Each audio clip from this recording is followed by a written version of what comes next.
a 38.000 pies de altura, 11.500 metros, en la oscuridad del cielo ruso, el vuelo 514 de Al Rosa Air surcaba el aire con aparente tranquilidad.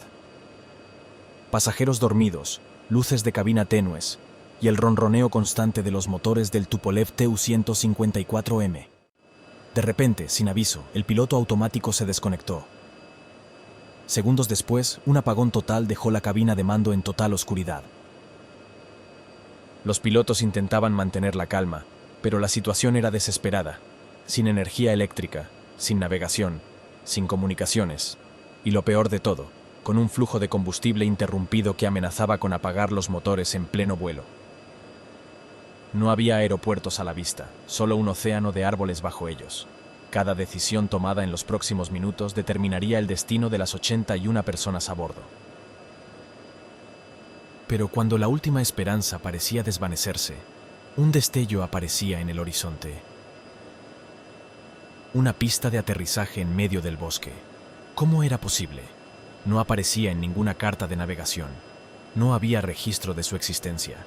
Sin alternativa, los pilotos se aferrarían a esa única oportunidad. Lo que sigue a continuación es una de las maniobras de emergencia más extraordinarias de la aviación moderna. Esta es la historia del vuelo 514 de Al Rosa Air.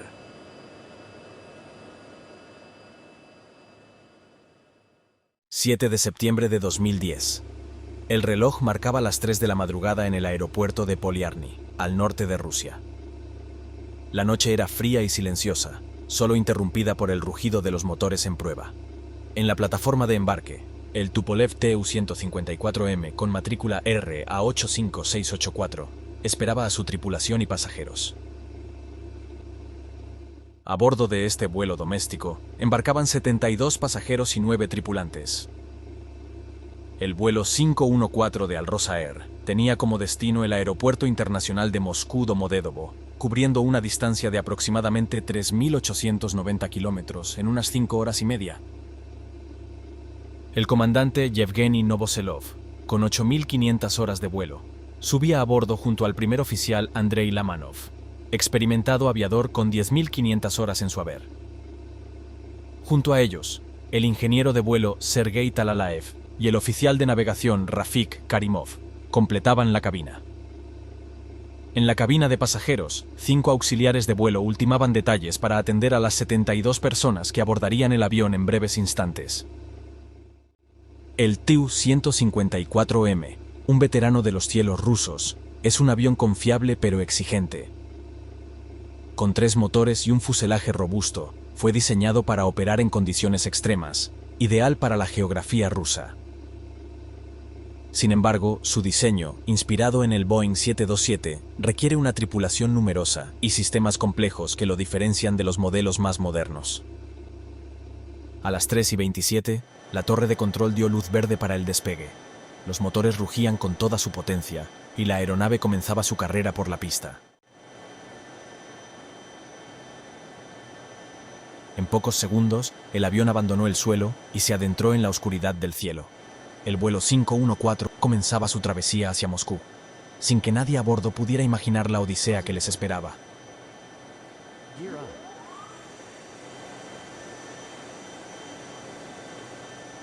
Las primeras horas transcurrían sin incidentes.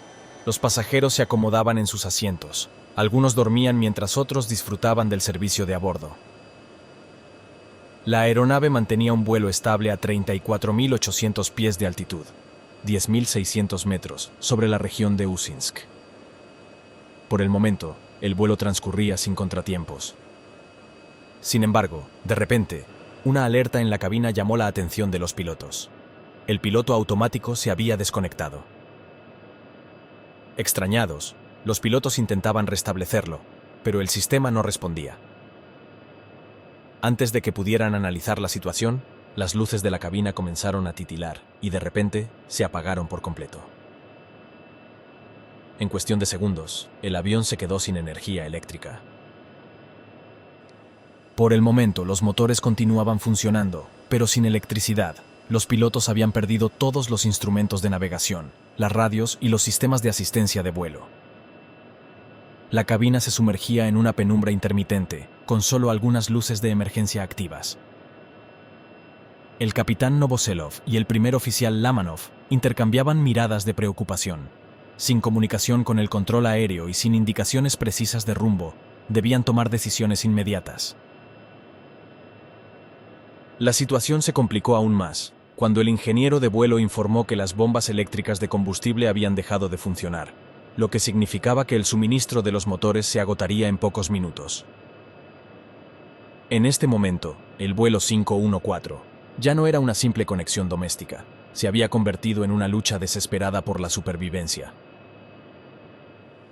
Sin tiempo que perder, el capitán Novoselov tomó una decisión: iniciar un descenso controlado hasta una altitud donde pudieran buscar visualmente un lugar para aterrizar. Sin instrumentos de navegación y con los motores en cuenta regresiva, la tripulación se enfrentaba a una prueba extrema de habilidad y sangre fría. Mientras el avión descendía, la oscuridad del bosque infinito bajo ellos parecía sentenciar su destino. No había carreteras visibles, ni lagos lo suficientemente grandes para un amerizaje. Los pilotos mantenían el control manual de la aeronave, usando su intuición y experiencia para estabilizar el avión. De repente, a través de la tenue luz del amanecer, el oficial de navegación Karimov observó algo que pensaba improbable. Se trataba de una pista de aterrizaje en medio de la nada. Era una franja de asfalto en aparente buen estado, aunque no figuraba en ninguna carta de navegación. La información que tenían sobre aeropuertos cercanos no mencionaba ninguna pista en esa zona. El capitán dudando preguntó: ¿es real? ¿Es lo suficientemente larga para soportar el aterrizaje de un Tu-154? A pesar de las dudas, no tenían más opciones. Con los motores aún en funcionamiento, pero en riesgo de apagarse en cualquier momento, tomaron la decisión. Costase lo que costase, intentarían aterrizar en ese aeródromo desconocido. Con una precisión milimétrica, los pilotos maniobraban para posicionar el avión en la mejor trayectoria de aproximación. Sin flaps, y con una velocidad de aterrizaje mayor a la normal, el reto era enorme, pero era su única oportunidad. Comenzaba la cuenta regresiva para una de las maniobras más difíciles de la historia de la aviación. El Tupolev Tu-154M se acercaba a la pista desconocida, pero la tripulación se enfrentaba a un problema crítico. La pista parecía demasiado corta para un aterrizaje seguro. Con la imposibilidad de comunicarse con el control del tráfico aéreo o de recibir información sobre las condiciones de la pista, el capitán Novoselov y el primer oficial Lamanov debían confiar en su instinto y experiencia. El primer intento de aterrizaje fue abortado. La velocidad era demasiado alta y la aproximación no era lo suficientemente precisa. Con los motores aún funcionando, decidieron intentarlo de nuevo. Sin embargo, la segunda aproximación se encontró con el mismo problema. La aeronave seguía entrando a una velocidad demasiado alta y sin margen para detenerse. La presión era extrema. Un tercer intento podría ser su última oportunidad, antes de que los motores se apagasen por completo. En la tercera aproximación, con un cálculo meticuloso, los pilotos alinearon el avión con la pista y se prepararon para el impacto. El contacto con el suelo fue brusco y accionaron los frenos al máximo. A pesar de ello, el avión no lograba detenerse completamente dentro de los límites de la pista y se deslizaba más allá del asfalto, adentrándose en la vegetación. Finalmente, tras unos segundos de tensión absoluta, la aeronave se detuvo. Mientras tanto, en la cabina todo estaba en silencio. A pesar de la dificultad del aterrizaje en la pista fantasma, nadie había resultado herido. El vuelo 514 había logrado aterrizar contra todo pronóstico. El silencio momentáneo que reinaba en la cabina fue interrumpido por la adrenalina, dando paso a la acción. El impacto había sido brusco, pero el avión se había detenido. Inmediatamente la tripulación reaccionó. El capitán Novoselov y el primer oficial Lamanov comenzaron los procedimientos de evacuación, mientras los auxiliares de vuelo tranquilizaban a los pasajeros. A pesar del caos inicial, la evacuación se desarrollaba de manera ordenada. Se activaron los toboganes inflables y en pocos minutos, los 81 ocupantes del avión habían abandonado la aeronave. Sorprendentemente, nadie había resultado herido. Los pasajeros, algunos en estado de shock, se agruparon en los alrededores de la pista, mientras la tripulación verificaba que nadie hubiese quedado atrás. El frío y la incertidumbre se hacían notar. Estaban en medio de un bosque remoto, sin forma de comunicarse con el exterior. Mientras esperaban a que llegase la ayuda, algunos pasajeros intentaron encender fogatas improvisadas para combatir el frío. La tripulación, por su parte, inspeccionaba el avión. El fuselaje había sufrido daños, pero la estructura principal había resistido el impacto. El tiempo transcurría lentamente hasta que, a lo lejos, comenzaron a divisar las luces de un helicóptero de rescate. La ayuda finalmente había llegado. Horas después del aterrizaje, la noticia llegaba a las autoridades. Equipos de rescate se movilizaban hacia el remoto aeródromo de Izma. Un helicóptero Mi-8 fue el primero en llegar, encontrando a los pasajeros en buen estado, aunque visiblemente afectados por la experiencia. Los rescatistas coordinaron la evacuación de los pasajeros, que fueron trasladados a la cercana ciudad de Ucta, donde recibieron atención médica y alojamiento temporal. Mientras tanto, la tripulación permanecía en la zona para colaborar en la investigación preliminar. Las primeras inspecciones del avión revelaron daños menores en el tren de aterrizaje y el fuselaje, pero sorprendentemente, la aeronave aún podía ser reparada. Con este hallazgo, comenzaba una nueva etapa en la historia del vuelo 514 de Al Rosa Air. Tras la evacuación de los pasajeros y la estabilización de la situación, se inició la investigación oficial para determinar qué causó el fallo total del sistema eléctrico del vuelo 514. Expertos de la Agencia Federal de Transporte Aéreo de Rusia, junto con ingenieros de Tupolev, llegaron al remoto aeródromo de Izma para inspeccionar la aeronave y recoger pruebas clave. El análisis inicial reveló que la causa principal del fallo fue un sobrecalentamiento crítico en las baterías del sistema eléctrico, lo que desencadenó una reacción en cadena, que inutilizó todos los sistemas electrónicos a bordo. Este fenómeno, conocido como fuga térmica, provocó que las baterías alcanzaran temperaturas extremas, dañando los circuitos y dejando al avión sin energía eléctrica operativa.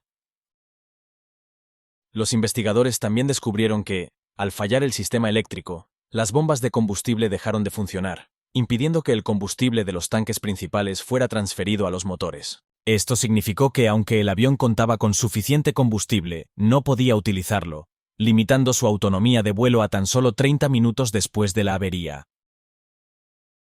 El informe final concluyó que el mantenimiento irregular y el envejecimiento del sistema eléctrico del Tupolev Tu-154M fueron factores determinantes en el incidente. A raíz de esto, las autoridades rusas emitieron nuevas regulaciones sobre las inspecciones eléctricas en aeronaves de este modelo para prevenir incidentes similares en el futuro. El vuelo 514 se convirtió en un caso de estudio en la aviación, demostrando la importancia de la toma de decisiones en condiciones extremas. Aunque el Tupolev Tu-154M de Al Rosa Air sufrió daños tras el aterrizaje forzoso, los ingenieros determinaron que la aeronave podía ser reparada. La compañía decidió emprender una hazaña poco común: devolver el avión al servicio. Un equipo técnico fue enviado al aeródromo de Izma, donde se sustituyeron 2 de los 3 motores, se aligeró el peso del avión y se realizaron las reparaciones mínimas necesarias para garantizar un despegue seguro. El principal desafío era la longitud de la pista. Con solo 1.325 metros, era considerablemente más corta de lo que un Tu-154 requiere normalmente para despegar.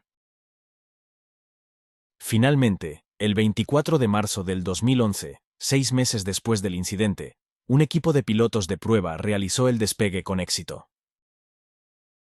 El avión fue trasladado a un aeropuerto más grande para su reparación final, y tras una serie de revisiones, volvió al servicio comercial. El Tupolev Tu-154M, que había desafiado la muerte en el bosque de Izma, continuó volando hasta septiembre del 2018, cuando fue retirado y trasladado a un museo de aviación en Novosibirsk. Su historia, desde la emergencia en el aire hasta su increíble recuperación, quedó grabada como un testimonio de la ingeniería aeronáutica y la determinación humana. El remoto aeropuerto de Ishma, al norte de Rusia, estaba cerrado oficialmente al tráfico aéreo desde 2003. Su pista de 1.300 metros, diseñada para aviones pequeños, estaba destinada al abandono. Pero Sergei Sotnikov, un técnico con 25 años de servicio, se negó a rendirse. Por voluntad propia, continuó manteniendo la pista operable, incluso sin recibir órdenes ni pago adicional. Esto permitió que el vuelo 514 de Al Rosa Air ese día pudiera evitar una catástrofe. Debido a esto, Sergei recibió una mención honorífica por su dedicación excepcional, así como la tripulación del vuelo 514 de Al Rosa Air por su magnífica actuación. 9 de agosto de 1978. Un Boeing 747-200, completamente cargado, está despegando del Aeropuerto Internacional de Atenas. Es un día caluroso con temperaturas que alcanzan los 43 grados Celsius. A bordo se encuentran 418 personas, la mayoría turistas estadounidenses que esperan un vuelo tranquilo hacia Nueva York. Todo parece estar en orden, hasta que uno de los motores falla catastróficamente durante la rotación. ¿Lograrán sobrevivir a lo que parece un desastre inminente?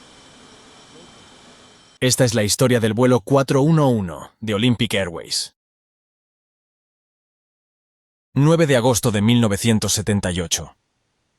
Aeropuerto Internacional Elínikon, Atenas, Grecia. El aeropuerto contaba con 2 pistas, aunque solo la 33 derecha se utilizaba con regularidad, orientada hacia el centro de la ciudad. El vuelo 411 de Olympic Airways, operado por un Boeing 747 llamado Olympic Zeus en honor al dios griego, estaba programado para volar a Nueva York ese mismo día. La aerolínea en cuestión, Olympic Airways, era en ese momento propiedad estatal del gobierno griego. Durante aproximadamente 4 años, había pasado a manos del Estado, tras la venta de su participación por parte del magnate naviero Aristóteles Sócrates Onassis. Este cambio se produjo después de la trágica muerte de su hijo, en un accidente de aviación en 1973. El aeropuerto contaba con 2 pistas paralelas, pero solo una de ellas estaba en uso, ya que la otra pista se utilizaba principalmente como calle de rodaje para Olympic Airways, que operaba desde su propia terminal privada, ubicada al sur del aeropuerto. El aeropuerto se encontraba en el corazón de una cuenca rodeada por 4 grandes montañas. Esta región geográfica es conocida como la Cuenca de Atenas, o Cuenca del Ática. La meteorología de Atenas es considerada una de las más complejas del mundo, ya que sus montañas generan un fenómeno de inversión térmica que afecta las condiciones climáticas. En ese momento, Atenas experimentaba un calor extremo, con temperaturas alcanzando los 43 grados Celsius. Una brisa del noroeste proporcionaba algo de alivio. El avión estaba completamente cargado, llevando casi 160 toneladas de combustible para el largo trayecto transatlántico, y a bordo viajaban 400 pasajeros y tripulantes. El capitán al mando del vuelo 411 era Sifis Migadis, un piloto experimentado con antecedentes en la aviación militar, reconocido por su calma en situaciones críticas. El capitán Migadis tenía una amplia experiencia en vuelo, acumulando más de 10.000 horas a lo largo de su carrera, 1.600 de ellas a bordo del 747. Su formación como piloto militar le otorgó habilidades excepcionales en el manejo de situaciones difíciles y un sólido conocimiento de la aeronáutica. Además, tenía experiencia específica en aeronaves de fuselaje ancho, incluyendo el Boeing 747.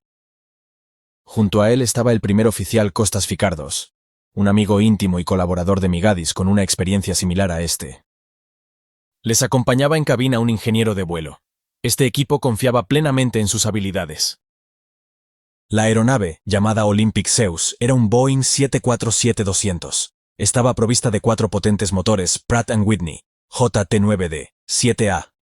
A finales de la década de los 60, Pratt & Whitney desarrolló un nuevo tipo de motor llamado JT9D, diseñado específicamente para impulsar al Boeing 747. Este motor, con la ayuda de un sistema de inyección de agua, generaba más potencia, lo que era esencial para hacer volar al enorme avión, que necesitaba más empuje debido a su gran peso.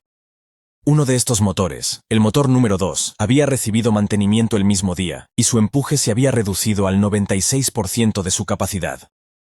El vuelo 411 inició su recorrido hasta la pista de despegue poco antes de las 2 de la tarde, hora programada para la salida. Mientras el enorme avión ganaba velocidad en la pista, todo parecía estar en orden.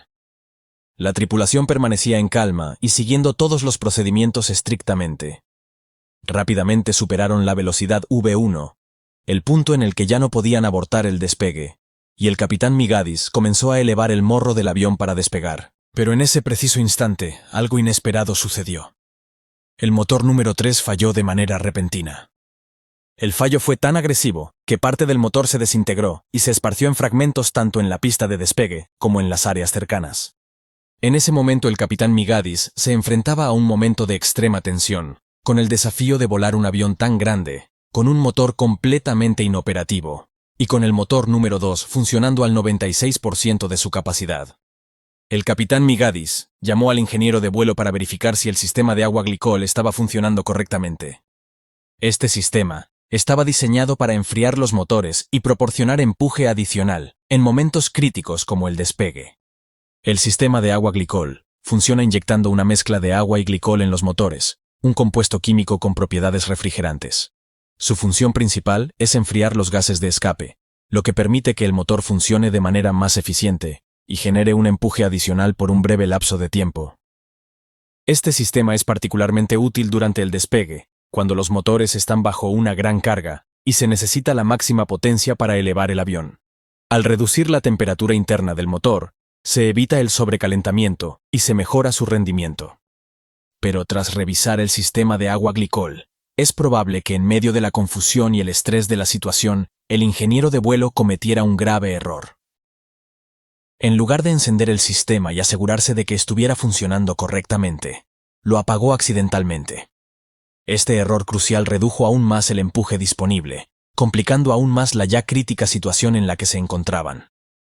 Mientras el avión a duras penas conseguía despegar, pasó rozando la valla perimetral del aeropuerto, de 12 pies de altura, 3,5 metros, mientras se dirigía hacia el centro de Atenas. Con el avión teniendo dificultades para ganar altitud, empezó a volar peligrosamente bajo sobre los tejados de las casas de Atenas, llegando a derribar algunas antenas de los edificios. El riesgo de estrellarse en una de las zonas más densamente pobladas de la ciudad era alarmante, y estaba cada vez más cerca de convertirse en una tragedia. En la cabina, la situación era crítica. Con el motor número 3 fuera de servicio, y el motor número 2 operando con potencia limitada, el capitán Migadis tenía que actuar rápidamente. El primer oficial Ficardos, aunque con muchas dudas, siguió las instrucciones del capitán, que tomó la decisión de retraer el tren de aterrizaje, a pesar de que el manual de Boeing recomendaba no hacerlo cuando los motores tenían poco empuje y el avión se encontraba tan cerca del suelo. Milagrosamente, el avión comenzó a elevarse ligeramente. Esta maniobra fue crucial para mantener el avión en el aire, aunque los problemas aún estaban lejos de terminar. Mientras el avión volaba a una altitud extremadamente baja sobre Atenas, la tripulación se enfrentaba a un nuevo desafío. Este obstáculo era la colina de Pánix, de 200 pies de altura, unos 60 metros, que se alzaba justo delante del enorme Boeing. El capitán Migadis se enfrentaba al reto de elevar el avión lo suficiente para evitarla, ya que de lo contrario el Boeing 747-200 se estrellaría en pleno centro de Atenas, desencadenando una gran tragedia en una de las zonas más densamente pobladas de la ciudad. En ese momento, el capitán podría haber optado por desviar la trayectoria del avión para sortear la colina, pero su velocidad actual era demasiado baja. La velocidad de ascenso segura para el avión es de 180 nudos, 335 km/h, pero en ese momento volaban a unos 170 nudos, 314 km/h, y la velocidad seguía disminuyendo. El capitán Migadis era consciente de que si comenzaba a maniobrar y a girar el avión, la sustentación se reduciría aún más. Esto podría provocar que el avión se detuviera y cayera directamente en pleno centro de Atenas. Por lo tanto, en lugar de arriesgarse, decidió seguir ascendiendo en línea recta. El capitán Migadis observaba cómo la colina se acercaba rápidamente frente a él. El avión aún no había alcanzado la velocidad suficiente, por lo que en un intento desesperado por superar la colina, optó por tirar suavemente del control hacia atrás. Este movimiento provocó una ligera pérdida de velocidad aerodinámica, pero le permitió ganar algo de altitud para superar el obstáculo. Rozando prácticamente la colina de Phoenix, consiguieron sobrevolar pero con apenas 9 pies de margen, 3 metros, sobre la cima de la colina. En ese momento, perplejos por la situación, la cabina se quedó en completo silencio. Desde la torre de control del tráfico aéreo, los controladores observaban con preocupación al ver que el Boeing 747 se dirigía hacia la colina de Phoenix, esperando lo peor. Segundos después, sintieron un alivio momentáneo al ver que el avión logró elevarse por encima de ella, antes de desaparecer por el otro lado. Al pasar al otro lado de la colina, el capitán Migadi se sintió un poco aliviado y comenzó a bajar el morro del avión para ganar algo de velocidad. El capitán bajó la nariz del avión pasando de una altitud de 209 pies, 63 metros, a 157 pies, 48 metros. Este descenso le permitió ganar un poco más de velocidad, pero el problema persistía. El avión todavía no estaba acelerando lo suficiente. La situación era crítica, ya que la aeronave continuaba perdiendo velocidad aerodinámica, cayendo hasta 164 nudos, 300 km por hora, lo que estaba muy por debajo de lo necesario para un vuelo seguro. La tripulación era consciente de que cada segundo contaba y debían actuar con rapidez para evitar un desastre. Mientras el avión sobrevolaba los suburbios de Atenas, la situación empeoraba rápidamente. Por si la situación no fuera ya lo suficiente complicada, el Boeing 747 no solo volaba a una altura peligrosamente baja, sino que también estaba perdiendo velocidad. La posibilidad de un desastre en una de las áreas más densamente pobladas de Grecia se volvía cada vez más inminente. Cada metro que perdía el vuelo 411 lo acercaba más al desastre. Con 418 personas a bordo y miles de residentes justo debajo en plena trayectoria de vuelo, la vida de todos colgaba de un hilo. La velocidad actual del avión, combinada con la configuración en la que se encontraba, planteaba una situación delicada. Sin embargo, es posible que el avión estuviese experimentando el efecto suelo. Este fenómeno ocurre cuando un avión vuela a una altitud aproximada igual a la mitad de su envergadura con respecto al suelo. En este caso, el suelo ayuda a frenar el flujo de aire descendente sobre las alas y a reducir la formación de vórtices en las puntas de las alas. Como resultado, el avión puede generar un poco más de sustentación y experimentar menos resistencia. Esto es lo que probablemente mantenía el avión en el aire hasta ese momento. Sin embargo, el piloto era consciente de que si la velocidad disminuía aún más, la situación podría volverse crítica, y el riesgo de un aterrizaje forzoso aumentaría considerablemente. La tripulación seguía buscando desesperadamente lugares seguros donde aterrizar, pero la situación parecía fuera de su control. En ese mismo instante, el capitán observó que frente a ellos se encontraba un estadio de fútbol vacío. Por un momento pensaron que era una buena opción, pero había un inconveniente. El estadio se encontraba en una zona residencial rodeado de casas, por lo que descartaron esta opción al ser demasiado arriesgada. En la cabina de pasajeros, la situación no pasó desapercibida y la tensión era palpable. Muchos ya notaban la inestabilidad del vuelo y algunos empezaban a entrar en pánico. Los auxiliares de vuelo, manteniéndose firmes, intentaban calmar a los pasajeros mientras les pedían que se abrocharan los cinturones y se prepararan para lo que parecía ser un inminente aterrizaje forzoso. La única opción era seguir alejándose de Atenas, buscando desesperadamente cómo ganar velocidad y altitud. El capitán Migadis sabía que intentar volver al aeropuerto sin primero estabilizar el avión sería imposible. La situación era crítica, y cada decisión que tomaban era crucial para la supervivencia de todos a bordo. A pesar de la difícil situación, el capitán Migadis mantenía la esperanza de que si lograban ganar suficiente altitud y estabilizar el avión, podrían intentar un aterrizaje de emergencia. Los pilotos eran conscientes de que necesitaban tiempo, pero las condiciones no les favorecían. Sin embargo, Migadis se negó a rendirse y continuó buscando más opciones de salvar el vuelo 411. Pero el destino del vuelo seguía en grave peligro. En ese momento, el capitán pensó que lo mejor sería llegar hasta el monte Egaleo, ubicado al otro lado de Atenas. Si lograban llegar, se encontrarían en una zona con muy pocos edificios, lo que minimizaría el riesgo de causar daños a terceros. Además, tendrían un gran espacio abierto que podría darles la oportunidad de controlar el avión y evitar un aterrizaje forzoso. Si conseguían estabilizar el vuelo, también aumentaban las posibilidades de que todos sobrevivieran. Sin embargo, el avión continuaba volando a una altitud peligrosamente baja. En ese mismo instante, pasaron junto a la Torre Interamericana, un edificio de 14 pisos en el centro de Atenas. El Boeing volaba aproximadamente a la misma altura que el edificio. Algunos auxiliares de vuelo comentaron más tarde a los medios que estaban tan cerca del edificio que podían ver las caras de las personas dentro del mismo. La tensión continuaba en el aire. ¿Lograrían estabilizar el avión y encontrar un lugar seguro para aterrizar? ¿O el Boeing 747 sucumbiría a la falta de empuje y se estrellaría en las afueras de Atenas? La respuesta dependía del capitán Migadis y su tripulación, quienes estaban decididos a hacer todo lo posible para salvar a sus pasajeros. El Boeing 747 continuaba volando peligrosamente bajo y con 2 motores comprometidos. El capitán Migadis y su tripulación tenían que ganar altitud lo más rápido posible. A pesar de sus esfuerzos, con el avión tan cargado, el calor extremo y el empuje reducido, lograrlo resultaba mucho más complicado de lo que parecía. El plan del capitán Migadis era simple pero crucial: continuar volando hacia el mar Egeo para alejarse de las áreas pobladas, y si era posible, ganar suficiente altitud para estabilizar el avión antes de buscar un lugar seguro para aterrizar. Aquí hay un detalle importante. En las ciudades es común que la temperatura sea más alta en el centro urbano que en las afueras. Con Atenas quedando atrás, al alejarse del centro de la ciudad, la temperatura exterior descendió de 43 grados Celsius a aproximadamente 38 grados Celsius. Esto proporcionó un impulso adicional a los motores. Además, estaban entrando en una zona con vientos más fuertes y estos giraban hacia el norte, ofreciendo más viento en contra, lo que también ayudaba a incrementar la velocidad. Finalmente, el ingeniero de vuelo logró reactivar el sistema de agua glicol, y los motores comenzaron a producir más empuje.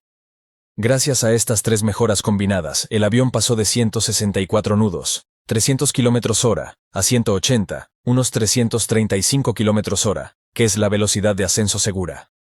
Esto le permitió al capitán Migadis poder elevar ligeramente el morro del avión.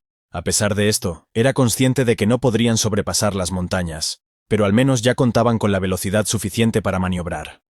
Con la estabilidad del vuelo 411 asegurada, el capitán Migadis tomó una decisión crucial. En un primer momento, consideraron la posibilidad de continuar hacia Mykonos para intentar aterrizar allí. Sin embargo, el capitán sabía que la pista de Mykonos no era lo suficientemente larga para un aterrizaje seguro, y a pesar de los riesgos, Atenas seguía siendo su mejor opción. Si podían mantener el avión estable el tiempo suficiente, podrían intentar un aterrizaje en el aeropuerto de Ellinikon. El capitán giró suavemente hacia el noroeste y después al oeste, siguiendo un valle dirección al mar. Una vez sobre el agua, el avión había ganado suficiente altitud y comenzó a retraer los flaps, cuando se encontraban a 300 pies de altura, unos 90 metros. Después, sobre la bahía, realizaron una descarga de combustible para aligerar el peso de la aeronave. Después de completar la descarga de combustible, la tripulación se preparó para regresar al aeropuerto y realizar el aterrizaje en la misma pista desde la que habían despegado. Con el avión ahora más liviano, la prioridad era ejecutar un aterrizaje controlado y seguro. Con el avión aún ligeramente sobrecargado, se alinearon cuidadosamente con la pista de aterrizaje. A pesar de la altitud baja y la incertidumbre sobre el rendimiento de los motores, tenían una oportunidad real de llevar el avión de vuelta a la pista. Sabían que cualquier error podría ser fatal. Con los motores al borde de su capacidad y el avión aún cargado con toneladas de combustible, la tensión en cabina era extrema.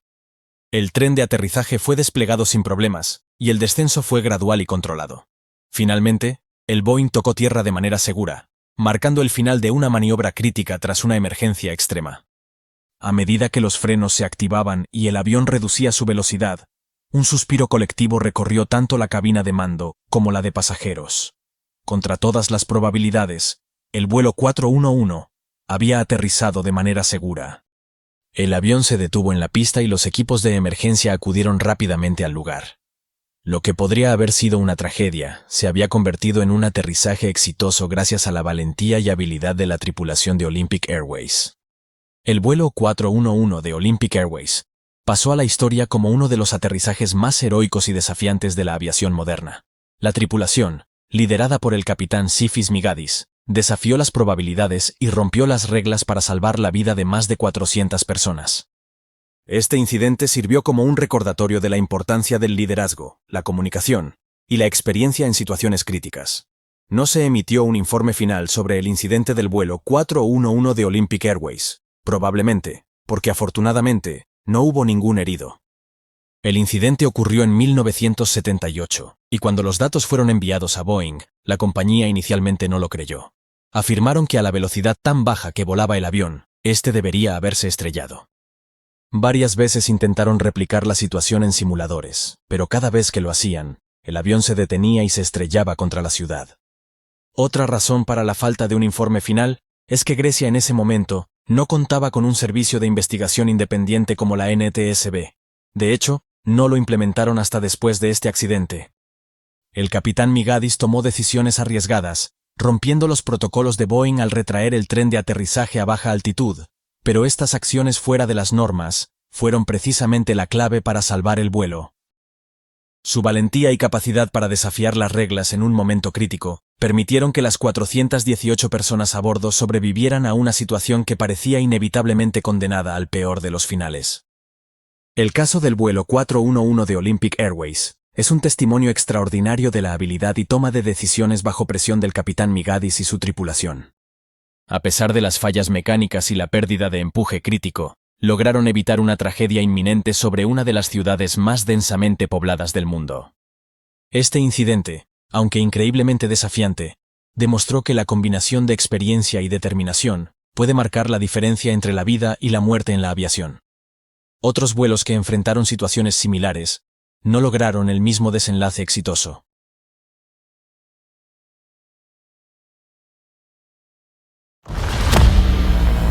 5 de marzo de 2016. Nueva York, Aeropuerto de LaGuardia. En ese momento hay una gran tormenta de nieve.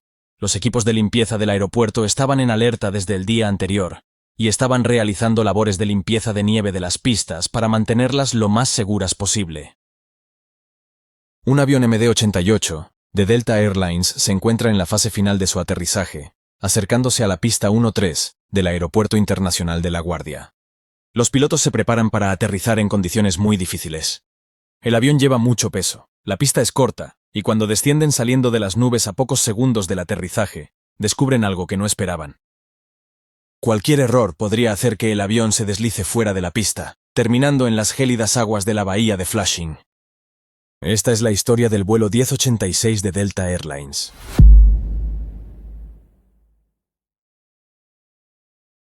Aeropuerto Internacional Hartsfield-Jackson, Atlanta. El vuelo 1086 de Delta Airlines realizaba los preparativos para un vuelo de 2 horas y media con destino el aeropuerto de LaGuardia, en Nueva York. A bordo de la aeronave embarcaban 127 pasajeros, entre los cuales se encontraban 2 bebés. La tripulación constaba de 2 pilotos y 3 asistentes de vuelo. En ese momento nada les hacía sospechar que este sería el último vuelo para esta aeronave. El avión era un McDonnell Douglas MD-88, fabricado en julio de 1987. Llevaba 27 años en servicio y tenía acumuladas unas 70.000 horas de vuelo. Este modelo es un avión de corto y medio alcance, conocido por su seguridad y fiabilidad. Delta lo utilizó ampliamente en sus rutas nacionales. El MD-88 forma parte de la segunda generación de la popular familia DC-9. Es una versión alargada del diseño original, equipada con 2 motores turbofan Pratt & Whitney JT8D219 de gran tamaño, montados en la parte trasera del fuselaje, en lugar de debajo de las alas. Debido a esta configuración, el avión también cuenta con una cola en forma de T. El posicionamiento de los motores en la parte trasera y su proximidad entre sí son características distintivas de este modelo. Los aviones grandes usan varias técnicas para desacelerar tras el aterrizaje, o en caso de un despegue fallido. Tienen frenos de ruedas similares a los de un coche, sistemas antideslizantes que ajustan la presión para evitar derrapes, y alerones en las alas que reducen la sustentación y añaden resistencia aerodinámica. Además, cuentan con reversores de potencia que redirigen el flujo de aire de los motores hacia adelante para frenar. En el MD-88, estos reversores son 2 compuertas en la parte trasera de los motores. Cuando el piloto reduce los aceleradores, estas compuertas se cierran, redirigiendo el aire hacia adelante. Son especialmente efectivos a alta velocidad y pueden hacer que el avión vaya marcha atrás con su propia potencia. Pero aquí tenemos un dato importante. El sistema de reversores de potencia del MD-88 puede causar problemas al redirigir el aire hacia adelante, lo que puede perturbar el flujo sobre el timón y reducir su efectividad. Un fenómeno llamado supresión del timón. McDonnell Douglas identificó este problema en los años 80, y Delta emitió una guía sobre este asunto. Según esta guía, los efectos son mínimos a velocidades por debajo de 108 nudos, 200 km por hora, con una EPR de 1.3, y por debajo de 146 nudos, 270 km por hora, con una EPR superior a 1.6. Por eso, Delta Airlines recomienda a sus pilotos mantener una EPR de 1.3 en pistas resbaladizas y no superar el valor de 1.6 de EPR. El problema es que en pistas resbaladizas es donde más se necesita el empuje inverso, y controlar con precisión los valores de EPR se vuelve un desafío para los pilotos. EPR quiere decir en inglés Engine Pressure Ratio, relación de presión del motor. Este hecho jugaría un papel crítico más adelante en esta historia. En la cabina del avión se encontraba una tripulación muy experimentada. El capitán al mando de este vuelo era Theodore Lauer, de 56 años, llevaba trabajando en Delta 26 años, desde el año 89. Anteriormente había sido piloto de F-16, en las Fuerzas Armadas de Estados Unidos, y más tarde fue instructor de vuelo. Tenía acumuladas 15.200 horas de experiencia en vuelo, de las cuales unas 11.000 eran en el MD-88. Junto con él, se encontraba el primer oficial David Phillips, de 46 años de edad. Había trabajado con Delta 8 años desde el año 2007. Contaba con 11.000 horas de experiencia en vuelo, con 3.000 de ellas en el MD-88. Anteriormente había sido piloto de la Marina de los Estados Unidos, además de ingeniero de vuelo. Ambos eran considerados pilotos de gran competencia. Además de los pilotos, viajaban 3 asistentes de vuelo en el MD-88. La primera auxiliar de vuelo tenía 60 años y era la jefa de vuelo. Estaba específicamente formada en los deberes y responsabilidades de un sobrecargo. Trabajaba en Delta desde octubre del 77, y en junio del 2008 obtuvo el título de jefa de vuelo. Estaba fuera de servicio el día anterior al accidente. Durante el vuelo 1086, ocupó el asiento del auxiliar de vuelo situado en la puerta principal de la cabina 1L. La segunda auxiliar de vuelo tenía 38 años de edad. Llevaba trabajando en Delta desde febrero de 2014. Ya había trabajado en Delta anteriormente desde noviembre del 98 hasta diciembre de 2006, donde se cualificó como líder de vuelo. Estaba fuera de servicio el 4 de marzo de 2015, el día anterior al accidente. Durante el vuelo, ocupó el asiento auxiliar en la puerta 2L. La tercera auxiliar de vuelo, de 49 años, pasó a ser empleada de Delta cuando la compañía y Northwest Airlines se fusionaron. Llevaba trabajando en Northwest como auxiliar de vuelo desde agosto de 1990. Estaba de servicio el día anterior al accidente. Entre el vuelo anterior y el vuelo 1086, tuvo 12 horas de descanso.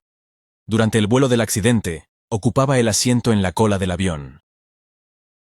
A las 8:45 de esa mañana, el vuelo 1086 despegó desde la pista 28 del Aeropuerto Internacional Hartsfield-Jackson, en Atlanta. En esa etapa del viaje, el primer oficial estaba al mando del avión. En aproximadamente 2 horas, el avión llegaría al espacio aéreo de Nueva York. Mientras ascendían a su altitud de crucero de 33.000 pies, unos 10 kilómetros, los pilotos discutieron las condiciones climáticas en Nueva York. En ese momento recibieron una actualización del control de tráfico aéreo en Nueva York. Las condiciones meteorológicas estaban empeorando, y la tormenta de nieve continuaba cubriendo la región. Aunque las condiciones eran difíciles, las pistas de la Guardia seguían operativas. El capitán Lauer estaba al tanto de que el aeropuerto de La Guardia tenía fama de ser un aeropuerto con un aterrizaje complicado debido a sus pistas cortas y la cercanía de la bahía de Flushing, lo que no permitía margen de error. Debido a las tormentas de nieve que afectaban la costa este, se hacía cada vez más probable que el vuelo no pudiera aterrizar en La Guardia. Durante el crucero, los pilotos solicitaron actualizaciones meteorológicas a la central y a los controladores del tráfico aéreo. Las pistas estaban siendo constantemente tratadas con productos químicos para evitar la acumulación de hielo y nieve. Pero a pesar de los esfuerzos del personal en tierra, las condiciones aún eran críticas. La incertidumbre sobre el aterrizaje era estresante y jugaría un papel crucial en este vuelo. Alrededor de las 10:15 de la mañana, los pilotos del vuelo Delta 1086 iniciaron el descenso hacia Nueva York. El control de tráfico aéreo en La Guardia les asignó la pista 13, una de las más cortas del aeropuerto, lo que representaba un desafío adicional dadas las condiciones meteorológicas. La pista 13 tiene una longitud de aproximadamente 2.135 metros, 7.000 pies, lo que dejaba poco margen para errores. especialmente en medio de una tormenta de nieve. Las condiciones meteorológicas en La Guardia estaban en el límite para un aterrizaje seguro. El capitán decidió asumir el mando del vuelo debido a las condiciones y su mayor experiencia en el MD-88. El primer oficial Phillips le cedió los controles y ambos continuaron monitoreando la aproximación de cerca. Los pilotos revisaron los gráficos de distancia de aterrizaje, que ayudan a calcular la distancia necesaria para aterrizar en función de varios factores como el ajuste de los flaps, el peso del avión, la velocidad y dirección del viento, y el estado de la pista. Confirmaron que incluso con la máxima potencia de frenado, necesitarían que la pista estuviera en buen estado para poder detenerse antes del final, siempre que la acción de frenado fuera buena. De no ser así, corría el riesgo de salirse de la pista y caer en las frías aguas de la bahía de Flushing. La decisión de intentar el aterrizaje en La Guardia dependía de un único factor crítico, la acción de frenado en la pista. La acción de frenado determina la capacidad del avión para reducir la velocidad al aterrizar, depende del estado de la pista, si se encuentra con nieve, hielo o agua. Este factor no se mide objetivamente. Los pilotos que aterrizan en este tipo de pistas reportan de manera subjetiva la acción de frenado, clasificándola como buena, media o mala. El capitán preguntó al controlador de La Guardia si tenía informes recientes sobre la acción de frenado de la pista. Sin embargo, el controlador no tenía nueva información, porque la pista estaba siendo despejada de nieve en ese momento. Las operaciones de limpieza continuaron durante unos 30 minutos más, y mientras tanto, todos los vuelos entrantes, incluido el vuelo Delta 1086, recibieron instrucciones de mantenerse en patrones de espera sobre Nueva York. El estrés en la cabina empezaba a intensificarse. El capitán expresó su frustración al primer oficial por no haber sido informado por el controlador sobre la posibilidad de tener que entrar en patrón de espera para el aterrizaje. Mientras la pista seguía siendo despejada de nieve, no había informes sobre la acción de frenado, ya que no se permitían aterrizajes en ese momento. El capitán temía que después de esperar un tiempo prolongado, se descubriera que la acción de frenado fuera media o mala, lo que significaría que tendrían que desviarse a otro aeropuerto. Si pudieran obtener información sobre la acción de frenado antes de que se despejara la pista, la tripulación podría decidir si merecía la pena la espera, o lo mejor era desviarse inmediatamente a otro aeropuerto. Además, la tripulación discutió el tipo de frenado que aplicarían al aterrizar. Dadas las condiciones, optaron por usar el ajuste más alto del sistema de frenado automático. Este sistema activa los frenos automáticamente una vez que el avión toca la pista. En condiciones normales, se utilizaría un ajuste bajo o medio, pero dada la corta longitud de la pista en La Guardia y las condiciones de la pista resbaladiza, el capitán decidió que sería necesario utilizar el freno automático en su máxima configuración. Los pilotos consideraron la posibilidad de aplicar el frenado manual máximo, que es aún más potente que el automático. Sin embargo, decidieron no hacerlo, ya que el capitán mencionó que nunca lo había utilizado antes y no era el mejor momento para hacer pruebas. A las 10:45 de la mañana, el control de tráfico aéreo de La Guardia informó que un vuelo que acababa de aterrizar reportó que la acción de frenado en La Guardia había sido mala. Al recibir la advertencia, la tensión en la cabina del vuelo Delta 1086 se disparó. El capitán, con gran preocupación, le dijo al primer oficial que con esas condiciones el aterrizaje no sería posible. Sin embargo, apenas unos minutos después, una nueva transmisión llegó. Otra aeronave había aterrizado en La Guardia y reportaba que la acción de frenado era buena. Aunque el vuelo anterior había informado que la acción de frenado en la pista 13 era buena, el capitán Lauer sabía que cualquier fallo podría tener consecuencias graves dada la corta longitud de la pista y la proximidad a la bahía. Una gran inquietud persistía en el capitán. La toma de decisiones para los pilotos es complicada cuando se enfrentan a informes subjetivos, especialmente al aterrizar un avión pesado a alta velocidad. En aeropuertos como La Guardia, donde la pista está cerca de aguas heladas, el riesgo es mayor. A pesar de esto, los pilotos acordaron con el control del tráfico aéreo continuar con el aterrizaje siempre que las condiciones de frenado fueran buenas. El capitán quería asegurarse de que los informes sobre la acción de frenado provenían de una aeronave similar a la suya, ya que esto le daría una mejor idea de cómo respondería su propio avión al aterrizar. En este caso, el avión era un Airbus A320, que tiene un rendimiento de frenado comparable al del MD-80. Aunque el frenado era marginal, las condiciones seguían estando dentro de los límites de seguridad, pero la pregunta seguía en el aire. ¿Realmente era seguro arriesgarse? El control de tráfico aéreo comenzó a dar vectores al vuelo Delta 1086 para alinearlo con la pista 13 en La Guardia. El capitán informó a los pasajeros del aterrizaje en breves minutos, y luego pidió a los asistentes de vuelo que aseguraran todo en la cocina, ya que planeaban usar los frenos automáticos al máximo durante el aterrizaje.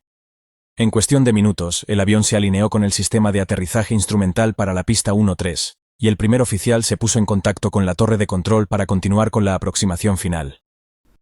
Tower, Delta 1086 joining you, ILS runway 13. And Delta 1086 to board you, Tower. Wing 030 at Nana, runway 13, clear to land. Breaking action reported good by an Airbus and in a regional jet. There'll be departure for runway 4 prior to arrival. Runway 13, RVR touchdown, greater than 6,000, rolled out 3,500. Copy all, clear to land on runway 13, Delta 1086. La tripulación tenía todo listo para el aterrizaje. Aunque la visibilidad en la pista era limitada, seguía estando dentro de los límites seguros. Sin embargo, los vientos reportados por el controlador no coincidían con lo que el capitán observaba en sus instrumentos, los cuales mostraban un viento de cola de 12 nudos, 22 km por hora. Esto significaba que si aterrizaban con ese viento, la distancia de frenado sería mayor de lo esperado. Las cifras de frenado que habían calculado anteriormente no consideraban un viento de cola. Por esta razón, el capitán le pidió al primer oficial que solicitara al controlador otra verificación de la velocidad del viento. Wind check. Wind 02010. Si el viento superaba esos límites, no podrían aterrizar. A medida que el avión descendía, los pilotos esperaban ver parches de nieve a lo largo de la pista. Aunque sabían que la pista había sido tratada, la visibilidad era extremadamente baja debido a la nieve que continuaba cayendo. El viento cruzado era el otro factor que complicaba la aproximación. Los reportes meteorológicos indicaban vientos cruzados de hasta 12 nudos, 22 km por hora, lo cual estaba justo en los límites aceptables para el MD-88. El capitán Lauer ajustó los flaps a 40 grados, configurando el avión para aterrizar a la menor velocidad posible, lo que ayudaría a reducir la distancia de frenado. Además, los spoilers y los frenos automáticos fueron configurados para activarse en cuanto el avión tocara tierra. A medida que se acercaban más a la pista, cuando finalmente atravesaron las nubes, las luces de aproximación se hicieron visibles a través de la nieve, pero lo que apareció ante sus ojos fue algo con lo que no contaban. De repente, la pista apareció ante ellos, y lo que vieron les dejó de piedra. En lugar de una superficie con algunos parches de nieve, se encontraron con una pista completamente cubierta por una capa continua de nieve. En ese momento, la tensión aumentó, ya que esto significaba que la distancia de frenado sería aún mayor, complicando aún más un aterrizaje ya de por sí desafiante. La tensión aumentó aún más para el capitán. A pesar de que todos los aviones que habían aterrizado antes lo hicieron sin problemas, la incertidumbre era palpable. La velocidad del avión ya se había reducido a 140 nudos, 259 km por hora, y a una altitud de unos 230 pies, unos 70 metros. El capitán desconectó el piloto automático. Con decisión, tomó el control manual, listo para realizar el tramo final del aterrizaje. El capitán Lauer, completamente enfocado en la maniobra, inclinó ligeramente el morro del avión hacia abajo para asegurar un aterrizaje lo más pronto posible en la pista, con el objetivo de maximizar la distancia disponible para frenar. La aeronave tocó el comienzo de la pista a una velocidad de 133 nudos, 246 km/h, a las 11:02. El tren de aterrizaje principal hizo contacto con la pista 1-3, aproximadamente unos 600 pies, 180 metros, antes del inicio de la zona de aterrizaje. En cuanto el avión aterrizó y se detectó el peso en las ruedas, se esperaba que los spoilers se desplegaran automáticamente. Sin embargo, debido a que la superficie de la pista era resbaladiza, estos sistemas no se activaron como debían, intensificando la tensión en la cabina. Inmediatamente, al percatarse de la situación, el primer oficial activó manualmente los spoilers. En ese mismo instante, el capitán Lauer activó los reversores de potencia de los motores, redirigiendo el aire hacia adelante para ayudar a desacelerar el avión. Sin embargo, casi de inmediato, el avión empezó a deslizarse hacia la izquierda, aumentando la tensión en la cabina mientras la situación se volvía cada vez más crítica. Debido a una combinación de factores, el avión comenzó a inclinarse hacia la izquierda. El viento cruzado desde la izquierda empujaba el avión, haciendo que se inclinara contra el viento. El capitán, al notar esto, intentó corregir la trayectoria girando los mandos a la derecha para mantener el avión en la línea central de la pista. Sin embargo, en su empeño por detener el avión, cometió un grave error. Cuando el capitán activó los reversores de potencia, el reversor del motor izquierdo daba más potencia que el derecho, ya que se activó ligeramente más rápido que este, lo que también contribuyó a que el avión se desviara hacia la izquierda. Los motores montados en la parte trasera del MD-88, combinados con el excesivo uso del empuje inverso, provocaron un fenómeno conocido como supresión del timón, en el que el flujo de aire sobre el timón se interrumpe, volviendo ineficaz el control direccional del avión. Con tanta reversa activada, el efecto del timón de dirección se anuló completamente, lo que dejó al avión sin un control direccional efectivo a alta velocidad. Además, dado que la pista estaba resbaladiza, el sistema de dirección de las ruedas tampoco era de gran ayuda debido a la escasa fricción. La situación se volvía cada vez más crítica. El capitán Lauer intentó corregir la trayectoria del avión girando el timón hacia la derecha, pero el avión continuaba desviándose. Reconociendo la gravedad de la situación, el primer oficial Phillips gritó desesperado: «¡Desactiva los reversores!». El capitán tardó unos segundos en reaccionar.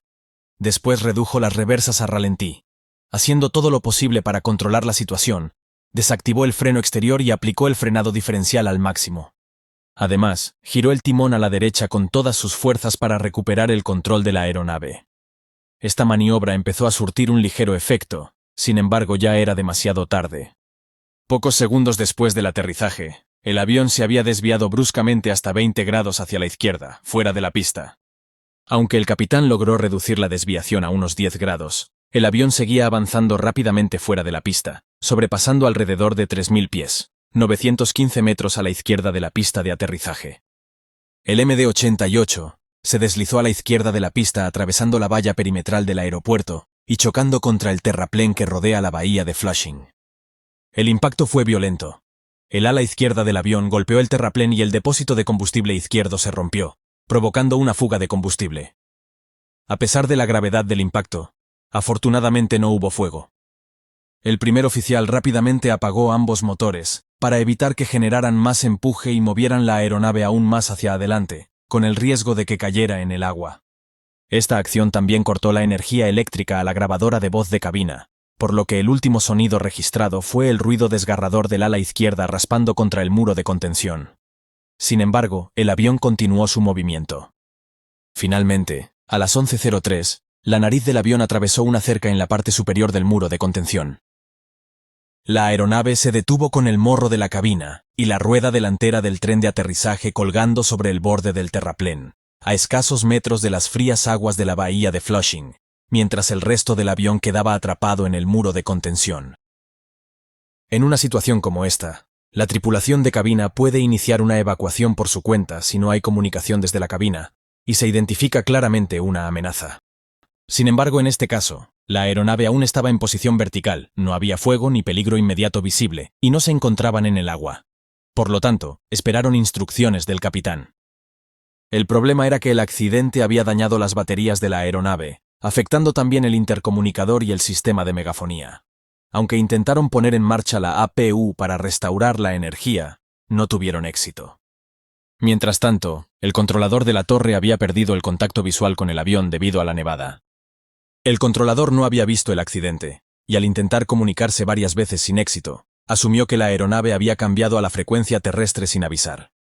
Inmediatamente, se centró en el siguiente avión en la cola de aterrizaje. Delta 1086. Delta 1086. Delta 1086, tower, you with me? Esto hizo que el accidente pasara desapercibido durante varios minutos, mientras el tráfico de aterrizaje continuaba acercándose al lugar del accidente. Afortunadamente, un vehículo de limpieza de nieve observó que la aeronave se salió de la pista. Inmediatamente, el operador del vehículo informó por radio a su supervisor, quien a su vez notificó a la torre sobre la situación, advirtiendo al controlador que la pista estaba cerrada. Tower, you copy? Call 100. Runway 13 is closed. Question, call 100, you said runway 13 is closed? Affirmative, 13 is closed. Team Red, tower.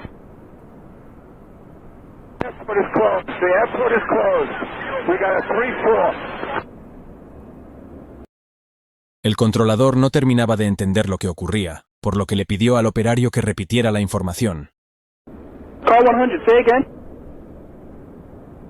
Tower, you have an aircraft off 3-1 on the North Vehicle Service Road. please advise crash rescue. LaGuardia Airport is closed at this time.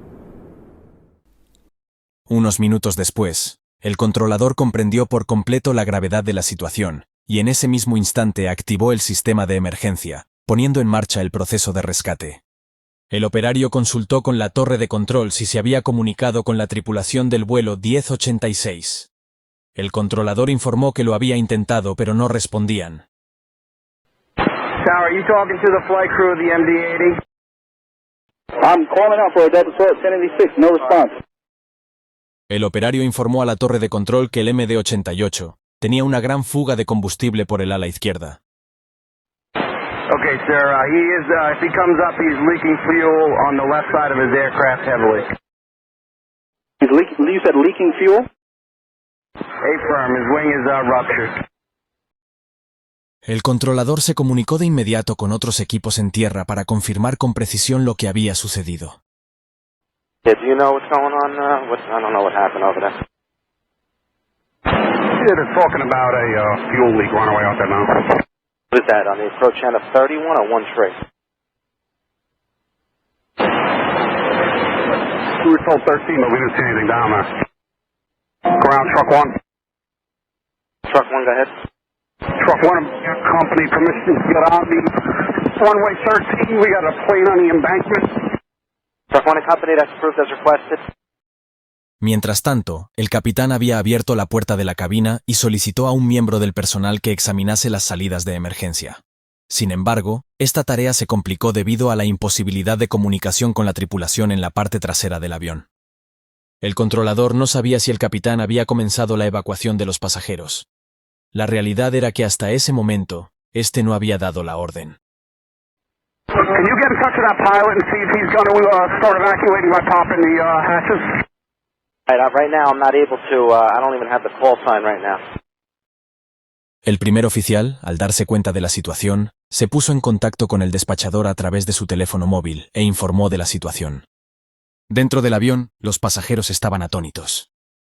Una vez que la evacuación comenzó, el proceso fue lento. La falta de comunicación y la confusión dentro de la cabina hicieron que la evacuación tardara más de lo habitual.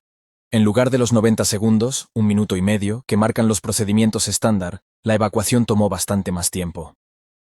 Cuando todos los pasajeros estuvieron fuera de la aeronave, habían pasado 17 minutos desde que el avión se detuvo por completo, demasiado tiempo, pero milagrosamente, no hubo heridos graves, aunque 24 de los 127 pasajeros resultaron heridos.